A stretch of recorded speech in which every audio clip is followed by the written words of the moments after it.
ఇప్పుడు నేను చూపించిన దాన్ని ఇంగ్లీష్‌లో లోటస్ స్టెమ్ అంటారు. తెలుగులో మీ ఎవరికైనా తెలిస్తే కింద కామెంట్ బాక్స్‌లో కామెంట్ చేయండి. నేను చూపించిన విధంగా కట్ చేసుకోండి. చాలా బావుంటుంది. అండ్ వాష్ కూడా చేసుకోవాలి. ఒక 2-3 టైమ్స్ బురదలో పెరుగుతుంది కాబట్టి ఇది మంచి ఫైబర్ ఇచ్చే ఫుడ్ అండి. పిల్లలకైనా, మనకైనా ఎవరికైనా అండ్ ఇది ఈవినింగ్ పర్ఫెక్ట్ స్నాక్ అనుకోండి.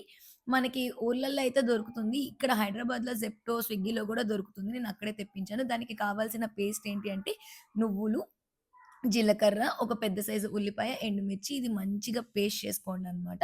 అది పేస్ట్ అయిన లోపల ఇవన్నీ ఉడికిపోయి ఉంటాయి. దాన్ని వడకట్టేసి పక్కనుంచుకోండి. తర్వాత ఒక మూకుడు తీసుకొని అందులోన కొంచెం మినపప్పు ఎర్రగా అయ్యేంత వరకు వేయించుకోండి. ఇప్పుడు చూపించాను చూడండి అలా ఉడకాలనమాట. అంతకు మించి ఎక్కువ ఉడికిందయితే బాగోదు.